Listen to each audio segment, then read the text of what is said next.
বাকিদের এই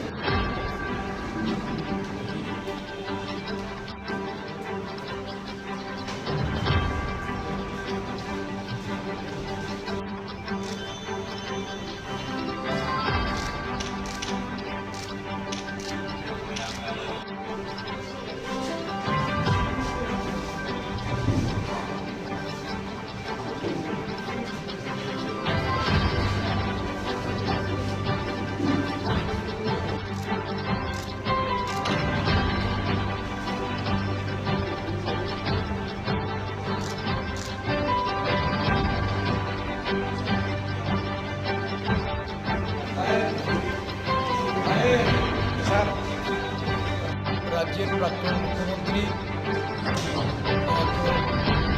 সুধীর রঞ্জন মজুমদারের 86তম জন্মজয়ন্তী। এই দিনে ত্রিপুরা প্রদেশ কংগ্রেসের পক্ষ থেকে শ্রদ্ধা জানাতে এই জন্মদিনের অনুষ্ঠানটি আমরা উদযাপন করছি। সুধীরবাবু ছিলেন একদম সহজ সরল এবং সুপ্রশাসক। রাজ্যের মানুষের জন্য উনি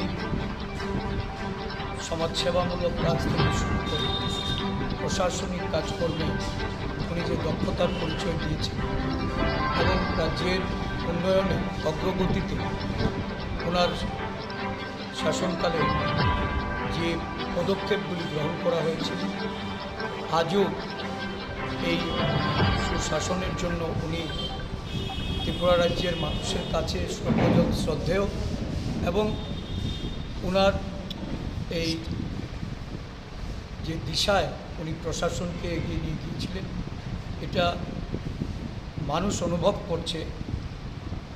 বর্তমান সরকারের শাসনকালে যখন মানুষ দুঃশাসনের সম্মুখীন হচ্ছে, কুশাসনের মধ্যে মানুষকে বসবাস করতে হচ্ছে, তখন এই সুধীর রঞ্জন মজুমদারের সময়কালে বিশেষ করে কর্মসংস্থান, চাকরিজীবীদের তাদের মহার্ঘ ভাতা থেকে শুরু করে পে কমিশন, আমাদের রাজ্যের গরিব অংশের মানুষের উন্নয়ন, সার্বিকভাবে ত্রিপুরার উন্নয়নের কথা সকলেই এক বাক্যে এটা স্বীকার করেন এবং মনে রাখেন।